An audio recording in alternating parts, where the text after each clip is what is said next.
me about it. Come on, let's talk about it. Change up the things you see. Open your mind to possibilities. Find your power, passion, and your purpose. You know it's time for you to walk in greatness. Let's murder mediocrity. Slay your goals, live out your dreams.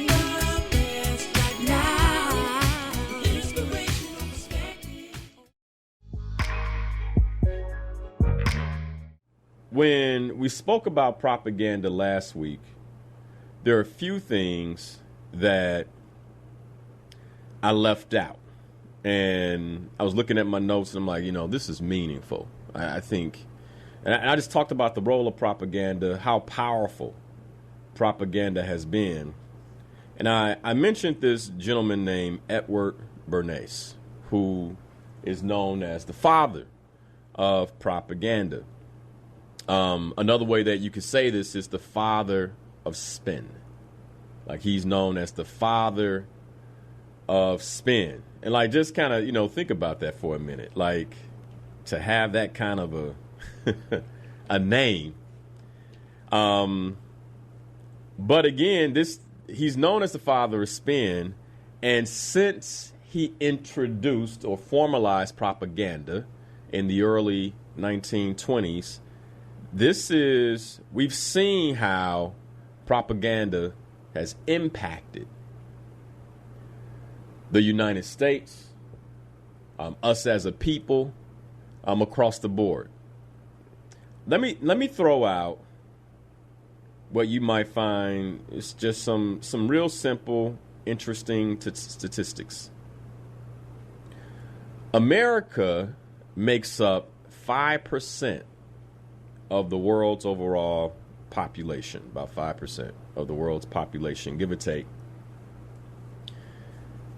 Yet, we take 65% of the pharmaceuticals. Now, let that sit in. Now, someone may say, well, that's because we're lucky and we have the best medicines. But then I would say to you, and by the way, there are some places in the world where children struggle, due to mainly filth and lack of sanitation and clean water. That's, But when you go to places in the world where they have a sanitation system, and mind you, I've been there. I'm not just talking about it. I've been to these places. I've seen places with poor sanitation and bad water and what it does to children, which is heartbreaking. Then I've been to places in the world that are considered, third world countries, which is more propaganda.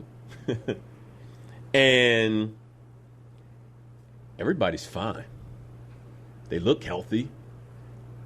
And this is the part that will really blow you. Their elderly can move better than some of our young folk. So then that's when you begin to see, well, us taking 65% of the pharmaceuticals in the world, is that really helping us? Is that really a benefit to us? But then when you go deeper into the numbers, about 80%, and this is, when you think about this, like these are current numbers. When you think about this, it blows your mind. 80% of Americans are suffering from some chronic disease. That means young people too. Now, how many of you have friends, loved ones, co-workers whose children are suffering with something? Like their children have autoimmune diseases, Crohn's disease, and by the way, how long has autoimmune disease been something? Let that sit for a minute. How long has Crohn's disease? The other one is these, I can't have gluten, all these different things, I can't do this. Where does that come from? Then you look at, well, our children are the most vaccinated children in the world. And in my travels in other countries, I don't often hear, if they have clean water and they have a sanitation system, don't often hear about these little sensitivities, right? Or these allergies. You go into a school in a third world country and you don't have, peanut or nut allergies, or children can't have this or have that. You say, hey, we want to give to you. How can we donate to you? How can we provide you all something? They don't say, well, wait a second, no nuts. Yet in my son's school here in the developed United States, the blessed United States, where we have the best medical care and the quote unquote best medical systems, we can't send anything with certain things in it to the school, right? Please don't send anything with nuts. So 80% of Americans are suffering with some kind of chronic illness. And then I want you all to add these numbers up. Titus is in the studio this morning, technical producer. Thank you for being here, brother. Ade, add these numbers up with me real quick. Add these numbers up. This year, 700,000 people will die of heart disease this year. Wow, Jesus. Did that just hit you? That did, because my father passed away from a heart attack. So, wow. 700,000 this year. Now, right behind that, and I'm not even going in the order of the top 10 reasons people die in the United States of America, but we could Google that. I don't want to. I'm trying to make a point here, okay? But this year, in the United States of America, 600,000 will die of cancer. 600 will die. 600,000, okay? And then another 300, and I might get in trouble for saying this because now you can't really talk about obesity, right? You can't say anything negative about obesity, because with one breath, when it comes to obesity, they will tell you to love yourself, right? But here's just a stat. It's just a stat. You can go Google it. Matter of fact, I'm going to Google it to get it here so nobody gets upset with me and say I'm body shaming people. How many people die of obesity? Because I tell you, don't believe what I say, but in the U.S. each year, 300,000, I just checked my own numbers, 300,000 die of obesity.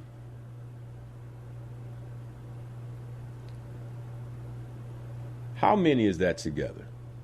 You add all that up. How many is that together? Ade, you can tell me, how many is that together? What's the math on that? How many people are dying every year? 1,600,000. 1,600,000. Now, That's a lot of people. it's a lot of people. 1.6 million people die every year from things that are preventable. Now, today's topic is you, your money, and propaganda. Now, this is in what we are told to believe the greatest country in the world. 1.6 million people die. But then I don't want to derail. I don't want to derail. But this is what we're told. You, your money, and propaganda. Okay?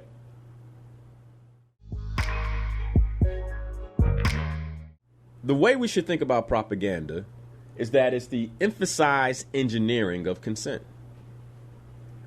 So then you have to ask, what are we consenting to that's killing us? And by the way, that's not even all the numbers, right? If let's just type it in Google. I feel led to do it. What are the top 10 reasons people die in the U.S.? Right, it's all out here. Heart disease, cancer, unintentional injuries. Oh, chronic lower respiratory diseases. These are breathing diseases. Okay. Stroke and cerebral diseases. Where do stroke and cerebral diseases come from? A stroke typically happens because there's a lack of good blood flow to the brain, right? Let's add this number. About 150,000 from that, right? I'm sorry, that's not the right one. That's lower respiratory disease, right? So that's like bronchitis, emphysema, asthma, okay? All right. Which, by the way, here's something else. Very rarely in my travels, and I've been to places as remote as Papua New Guinea, okay, and other places that are considered third world countries, but when you get there, you're like, wow, this is amazing, like Rwanda and Ghana, right, in Africa, where children are running around and you never hear parents say, I'm worried that he may not be able to catch his breath. You don't hear this, okay? So respiratory is 160. We're not going to even add that, right? Because let's say I'm being biased. Okay? But let's add stroke. 150,000. 150,000 people that, lack good blood flow to the brain for some reason, which is typically, as we know, health related. Okay? In the United States of America, you have another, 120,000 that die from Alzheimer's disease. Okay? Now, Alzheimer's disease typically comes from too much toxic metal in the brain. So where is that metal coming from? Now, and you can just say, well, how do I just work with me here and for yourself, Google, how does toxic metal get into my body? And like today, I'm just going to Google things because I don't want anybody to say, like, oh, Linnell has certain beliefs. How does toxic metal get into my body? And, typically, what causes metal toxicity in the body? It says industrial, air, and water pollution, foods. Hold on. The third thing, medicines. Now, what did I'm reading this. I don't want anybody to say, Linnell Harris is making things up.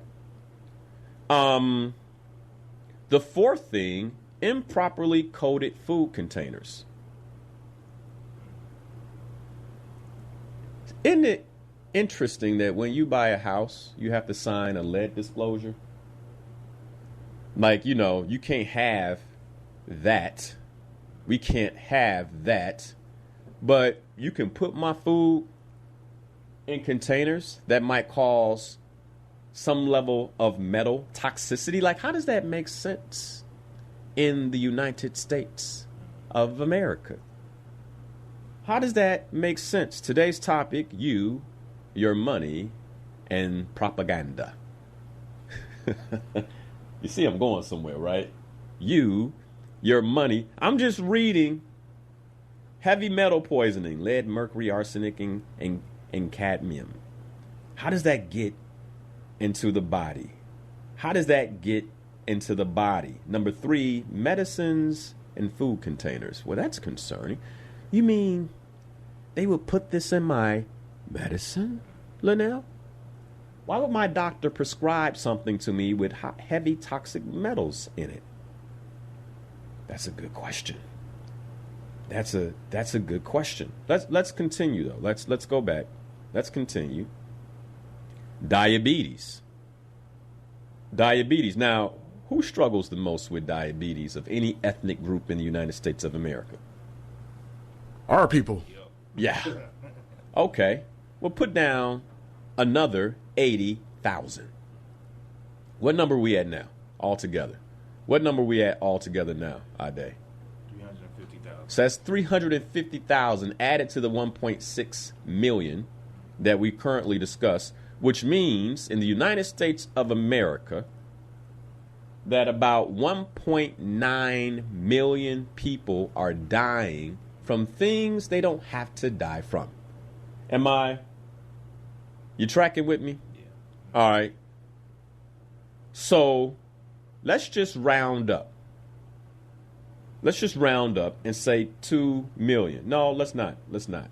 Because I don't want anybody to misquote me. So we're going to stay with the 1.9. Okay. 1.9 million, because you get in trouble sometimes. Like, he exaggerated this by 100,000. Even though they exaggerate your food, they'll come for me, right? They can exaggerate your food and medicine, though. But here's how we're gonna get to 2 million. Did you know another 50,000 die from kidney disease? Now, how does one get kidney disease? Because, by the way, this is when damaged kidneys cannot filter blood. Well, typically, from what I know, most of the people that I've come in contact with kidney disease who need some type of kidney transplant, it came from their medicine. So let's say that's probably preventable. Okay, so now that takes us to a total of what, Ade? A total of, now I can say 2 million. Now I can say 2 million. Okay. Now, the 10th cause of death in the United States is suicide. Almost 50,000 people in the United States of America die from suicide. As a matter of fact, suicide is the second leading cause of death for people from the age of 10 to 34 years old. So our young people. It's an epidemic of the young. Now, today's show is not about health. Today's show is about you and how you relate to yourself, you and how you relate to your money, and their propaganda, and how that is messing with you and your money. That's what we're going to talk about. So based on what we just identified, 2 million Americans a year.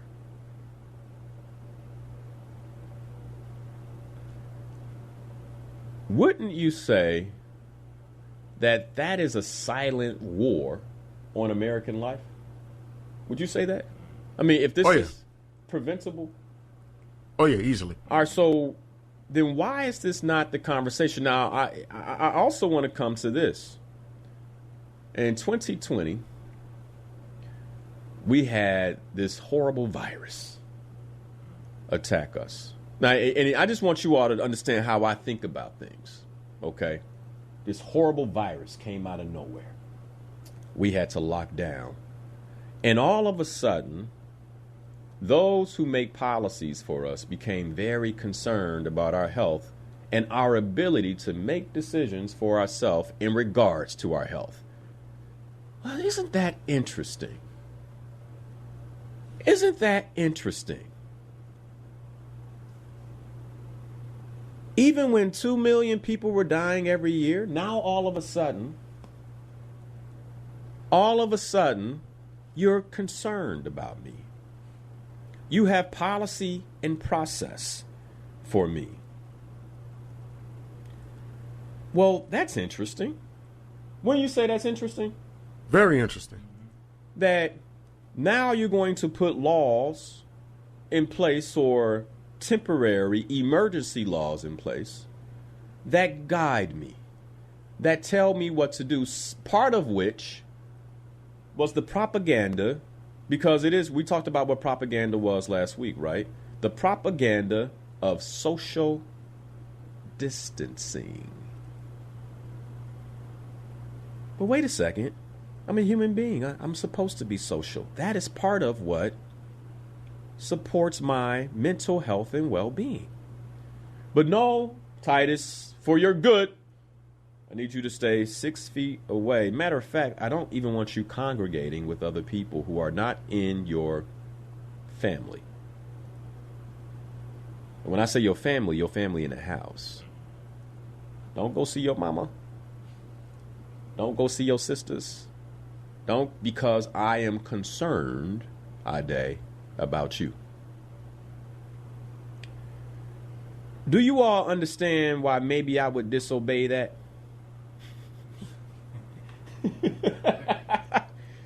Do you understand why I might create my own system? You understand that? Do you get that? I get it. Now, this whole thing about disobedience, because, like, we also have been wired to obey. Right? Because, again, today's topic is you, your money, and their propaganda. I just want us to think constructively about some things. I want us to think critically, because there are people in my circle who will fight tooth and nail for them. THEM. Whoever they may be. Those that make policy. Okay?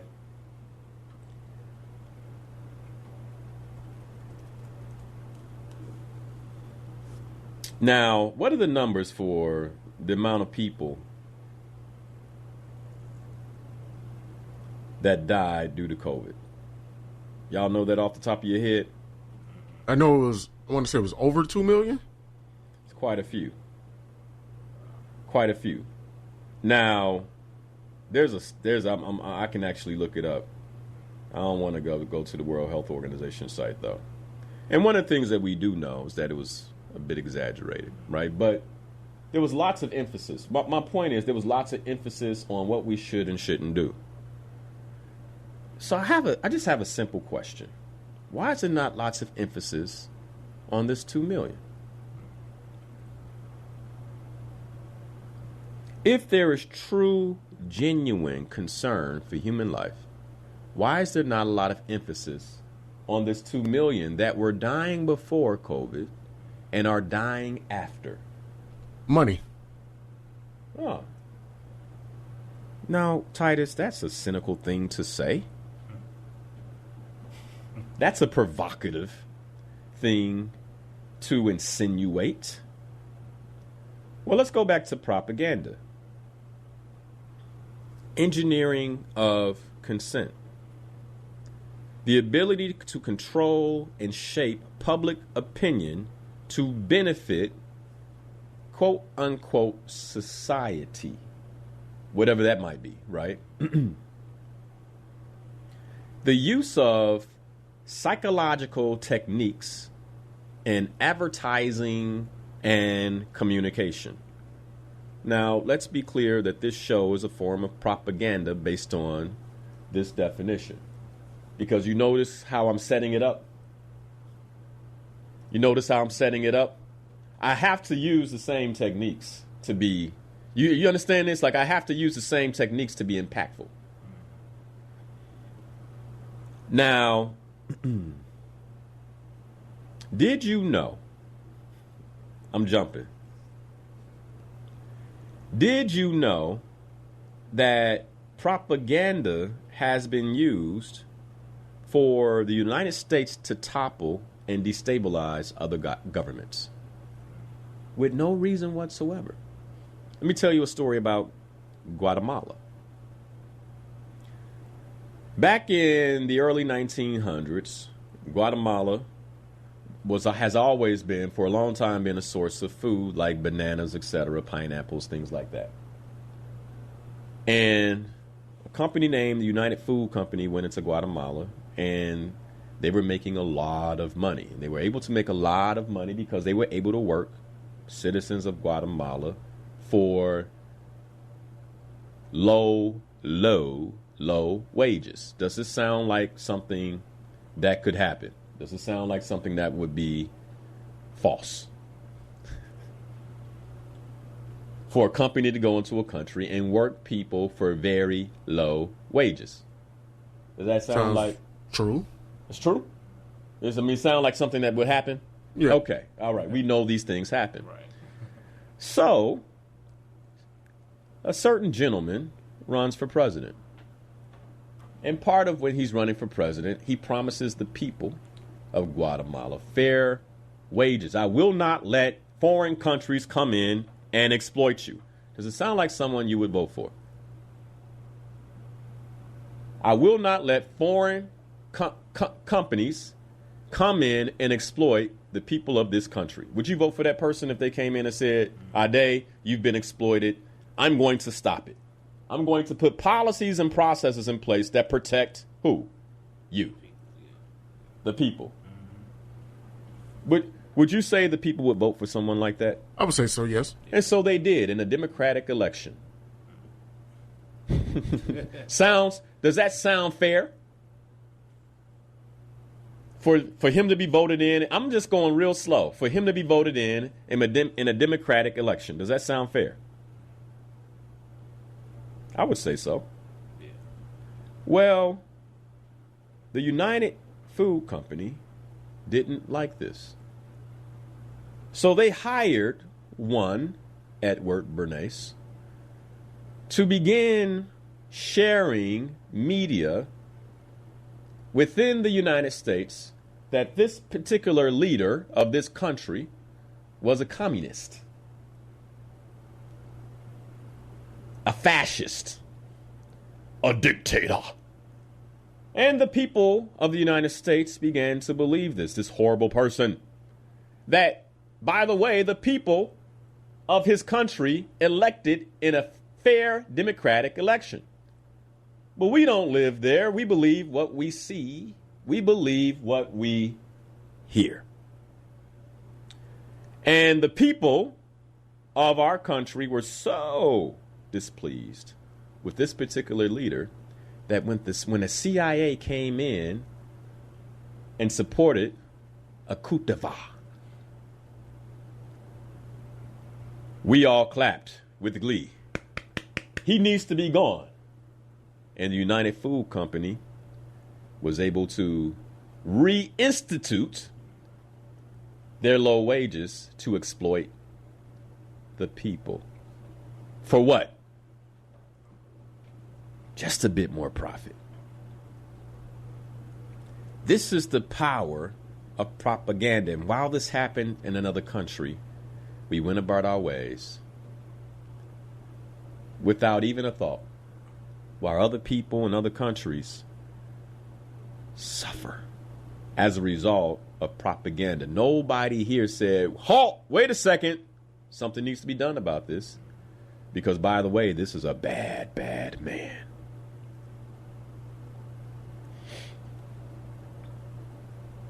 This is why I ask questions.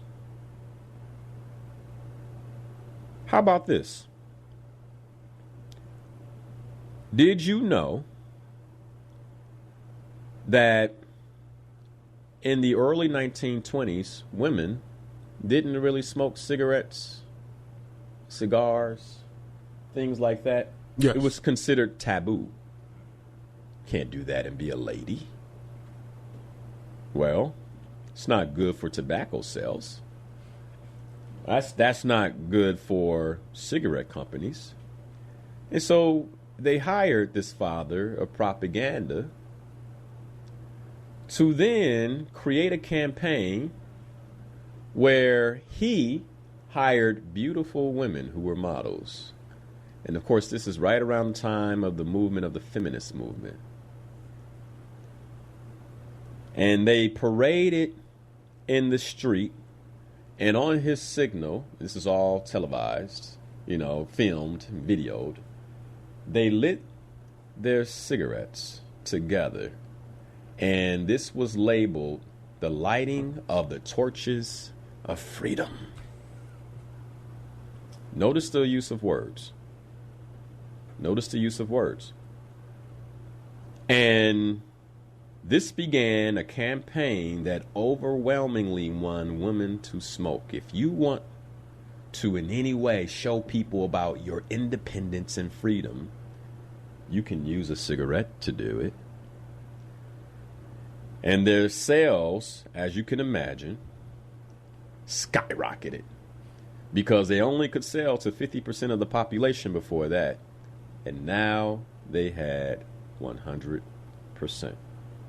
Today's topic, you, your money, and their propaganda. We talked about eggs and bacon, right? Previous to 1920, we weren't eating eggs and bacon like that. Somebody just looked up from their plate, huh?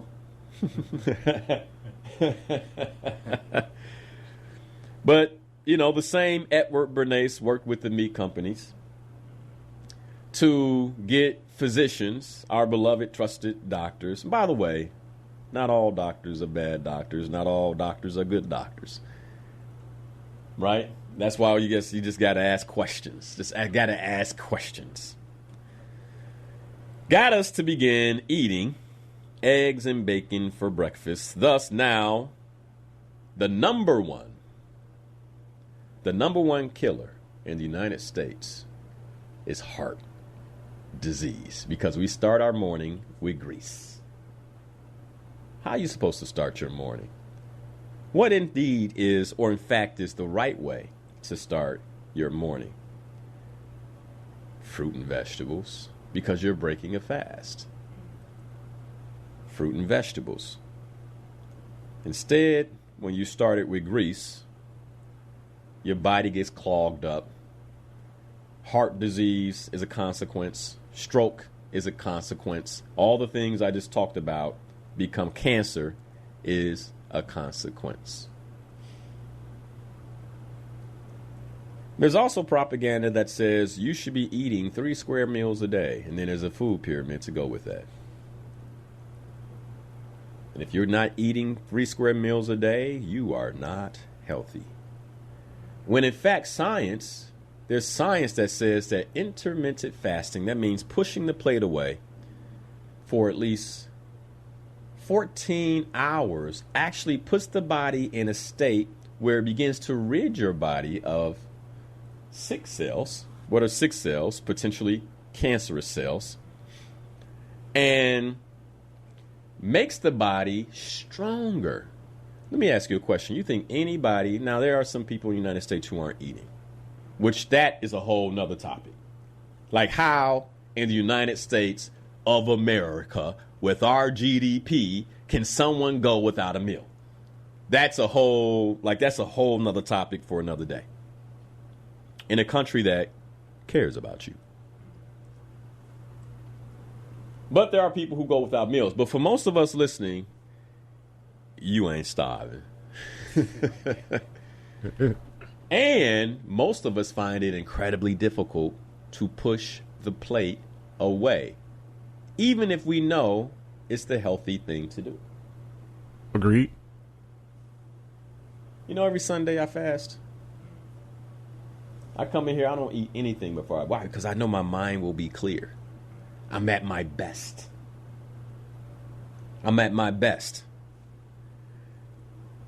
But most of us, we find it difficult to push that plate away. Why? Propaganda. One of the things I thought of was how they control us and our money.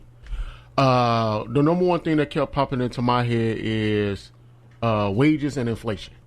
And what I mean by that is they always say, hey, go out and get a better job. If you go to school and do this and do that, you can find you a good job. You get you a good job. They sell you on this dream. And that's not necessarily the case. They tell you, hey, you know, $15 an hour is a job where you can work till you should be able to afford yourself. But it's not supposed to be a permanent job, but you're supposed to be able to afford to take care of yourself. But with the prices of everything going up, now that they're saying, oh, you need to save your money, you need to do this, you need to find bargain deals. So it's more of, you're telling me what to do, but not helping me provide me with an answer. But why should I have to ask you to provide me an answer when I need to look inside and figure out the solutions to my own problem? Exactly. So here is what you just shared is this is where I really want us to understand. One of the things as a leader, as a coach, as an influencer, that I made a commitment years ago not to do was to lead people in a way where they have to fundamentally rely on me. Right? And this is, right, what makes a person, what makes a system do that? Control. You want to be able to control, right? So part of how we're educated is to be controlled. Don't believe me. Don't believe me. But just look up the history. Our education system is based on Prussia. Go look up what Prussia is. Based on Prussia's education system that historically was proven to be able to turn out phenomenal soldiers and factory workers. What do factory workers and soldiers have in common? They take orders. They take orders. And so fundamentally, we've been programmed to wait for our orders. Fundamentally. So inflation happens. We wait on our orders. What am I supposed to do? Then they tell you. Now, all I'm saying is based on the data that I've given you. Are you willing to allow someone else to give you orders or tell you what you should or shouldn't do? I just told you 2 million people die every year from things that are preventable because they've been waiting or orders or listening to orders. This is what you should eat. This is what you should do. This is the medicine you should take. So at what point do you just say, like, hey, wait a second. Maybe I shouldn't be taking orders. Maybe I should be practicing the volition that God gave me.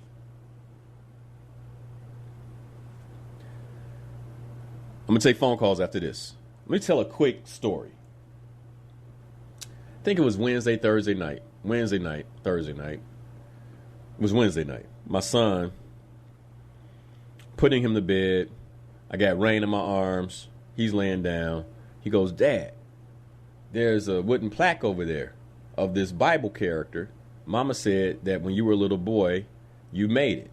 And it was like, when I was a little boy, I drew out Daniel in the lion's den. And I was at church. I think they had a wood burning class, like VBS, Vacation Bible School, had a wood burning class. And then I burnt in Daniel in the lion's den, and I painted it. It's quite nice. I was impressed. When I looked at it, I said, I did this when I was little. It's quite nice. Of course, I had a lot of help.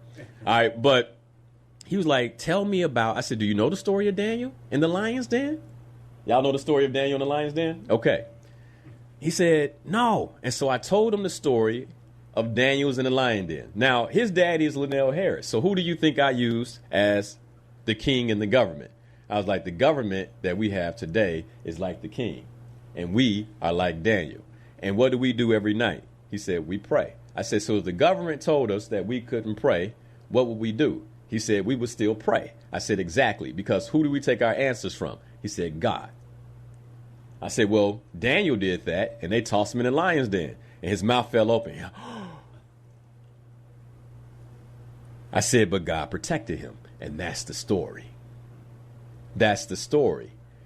You have to have a relationship with the Creator that is so strong that sometimes when you're being told what to do, you don't listen. I'm not telling you what to do. I want to be clear. I think some people on Facebook will worry, like, man, what is he saying? What is he saying? I'm not telling you what to do. I'm telling you to question it all and check in with the Creator. We should be establishing a relationship that is so strong with the Creator that if I'm being told what to do, but when I have my check-in, I'm being told not to do it, I don't. Exactly like Daniel. Hey, man, you can't pray no more. Like, you would say, well, That's radical. You don't think that we are on the verge? Maybe not prayer because we have religious freedom, but they're telling you can't do common sense things. We're on the verge of that. So all I'm saying is, at what point do you have a relationship where you're saying, I don't care what you tell me to do. I get all of my instruction from the Creator. I don't think that at this time we need no more leaders. We need people who can share information, and we should do what you suggest is check for ourselves.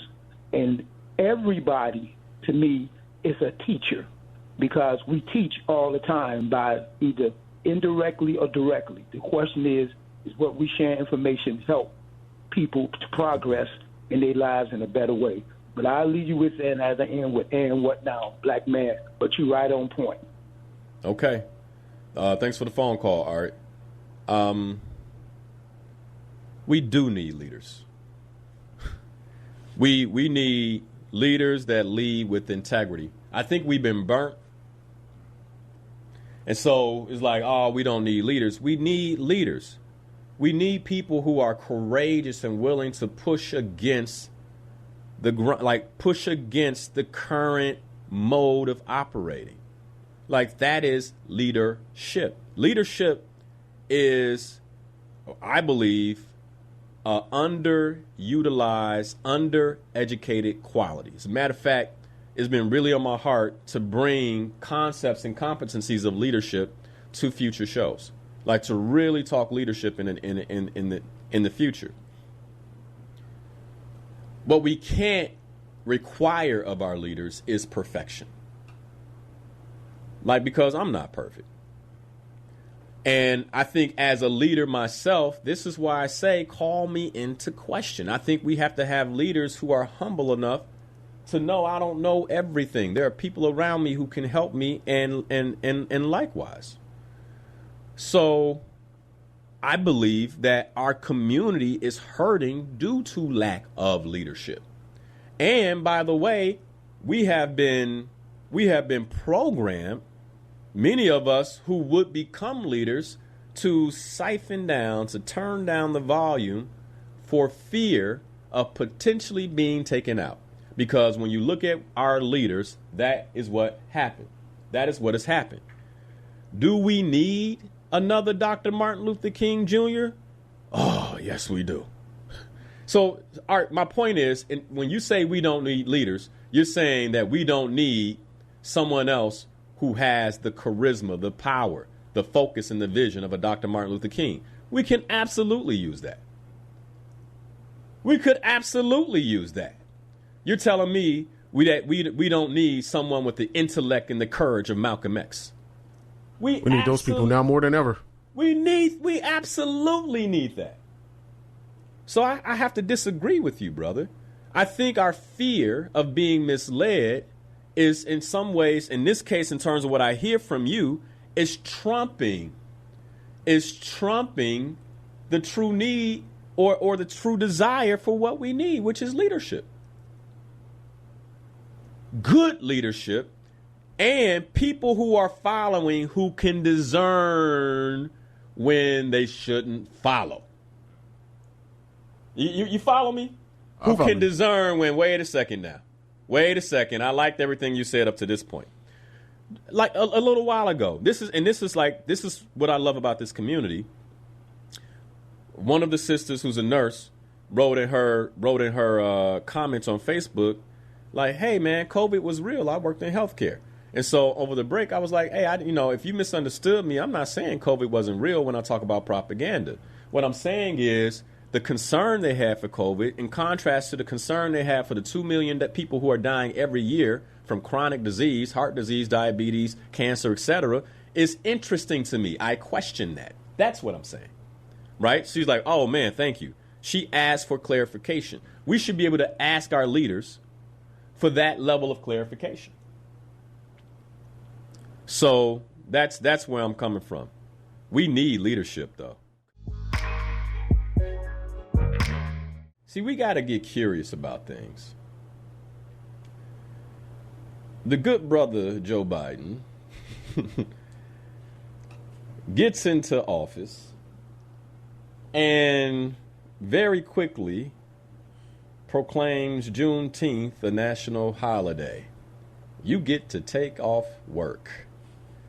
What was that a distraction from?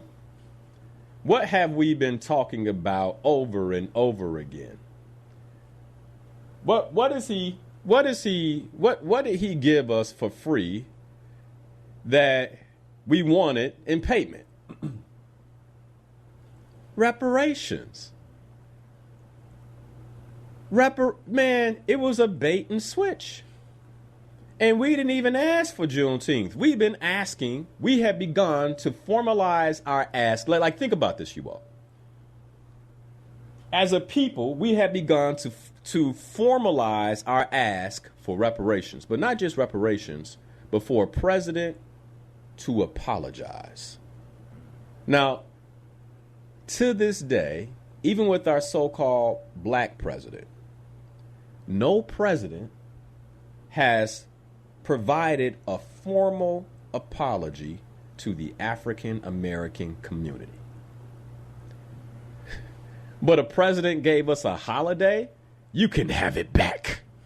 Take it back. And by the way, I have a very personal tie to Juneteenth because my son was born on Juneteenth. So do you think I would love for him to have a holiday for his birthday? He came to me this year, he turned 6. He said, well, Dad, today's a holiday. Are they celebrating me? I said, that's what they should be celebrating. It's better than celebrating Juneteenth. Now, why would I say that?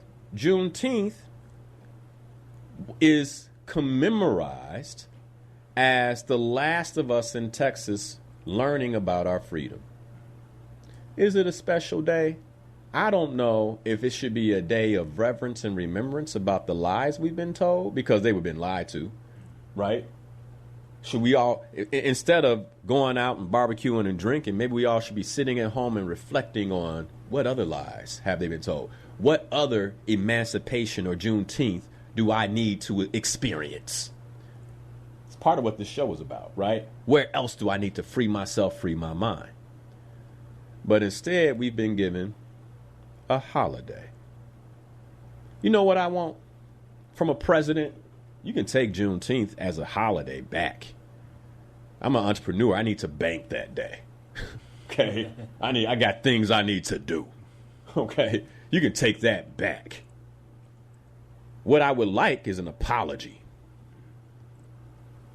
That don't cost nothing. You know what Juneteenth cost? The United States in GDP, and they want to get you, we'll give you a holiday. We got to wake up. We got to wake up. We got to wake up. Man, I want an apology and formal, thought through reparations. I don't want you just to give money. Like, it should be a system. There should be a caucus of some sort over the term of a president where he comes in and say, year 1, I'm going to give you reparations, and they'll come out in year 4. We're going to have a process. We're going to educate. We're going to make sure you're ready to receive the money, because based on my showing how we relate to money, we ain't ready. Now, I'm a giver. I'm all about, giving to people. And, they're refugees and people. I mean, I gave to a woman yesterday in the street who was a refugee. I just felt led to give something to her, right? I don't know, like, you're onto something in terms of, like, how they allow the undocumented to move. And, you're born in the United States, you have to be documented. There's reasons for that, right? I mean, United States corporations, one of those reasons. But it also has me look at things like what's going on in Hawaii, where there has to be donation. Now, this is one of the 50 states, supposedly, right? Hawaii's one of the 50 states. It's not a territory. It's one of the 50 states. But we're starting to see a trend that when tragedies happen in areas where the population is of color, i.e. Puerto Rico, right? We saw that happen. And by the way, we went in on Trump about that. Where's the heat for Biden in Hawaii? Where's the heat? Where's the heat? He showed up, what, a week or two later? He showed up a week? Like, if that were Trump, I'm just like, we have to be objective. We can't, I don't care whether it's a Democrat or Republican, we have to be objective. Because let me tell you, we in the middle. All right? We've been mistreated by both. Let's be clear. Okay? Anybody know the amount of money that is being directed to Ukraine right now? Google it. Don't believe me. Because I feel like some of the things I'm revealing, people might be like, it can't be true. It can't. Google it. Since the war, this is what Google says. This is based on the Council of Foreign Relations. Since the war has begun, the Biden administration, this is the same administration that doesn't have money for Hawaii, the Biden administration and the U.S. Congress has directed more than $75 billion in assistance to Ukraine. 75 billion, which then they break it down, includes humanitarian, financial, and military support. This is according to the Kiel Institute of the World Economy, a German research institute. Now, if you look at reports in the United States, that's a German research institute, right? They say 24 billion. Let's just say that the Germans are lying, and it actually is 24. That's still a whole lot of my money. My money because I'm a taxpayer. Your money because you're a taxpayer. You not upset about that? Then you can't help our brothers and sisters in Hawaii? What's going on there? Why are we not in an uproar about what's going on there? What's happening there? There should be shelters. I mean, they should have everything they need. They shouldn't need a dime from me. They shouldn't need a dime from you. We shouldn't have to donate anything to Red so-called Cross, which, question that. I mean, you can even bring it way closer to home about the residents on the west side with the flooding. There you go. Where's FEMA? Man, these are the kind of things when I'm sitting quietly and just reflecting, my brain is just like, question mark, question mark, question mark. Why? And then you wonder, well, Linnell, you seem like you just don't trust. Well, I mean, have I presented my case? Okay. Let me go back to this. As a community, do we understand our collective power? Do we understand that if we begin to function as one, understanding that we all have different capabilities, some of us are the pinky finger, some of us are the index finger, some of us are the thumb. We're different, it's okay. But if we can use it in collaboration to make a fist, what could be done? Right? Because when you make a fist, the thumb ain't worried about the pinky ain't worried about the index ain't worried about the middle. They just come together to operate and make impact. It's okay that we're different. It's okay that we think differently. But at some point, it requires us to come together. Come together and begin thinking about the opportunities that we have as a community collectively in a way that allows us to move forward in unison and power. And it starts, number one, with me. It starts, number one, with you. The better I know myself, the better I can assemble myself as the finger in the place that I should be for the fist, not worrying about the thumb or the pinky, but more so happy that they're there. Hey, my inspired peoples, Linnell Harris here, certified ontological coach and trainer. I'm so excited that you're watching the channel. By the way, did you know you can catch the show live at 7 a.m. to 9 a.m. every Sunday morning? You can. All you have to do is go to my Facebook stream, Coach Linnell Harris, catch the stream live, or you can listen to the radio show via iHeart at WVON 1690 AM. But since you're here, if you love the content, I ask that you share it, like this particular video, and subscribe to the channel. I hope you're having a great day.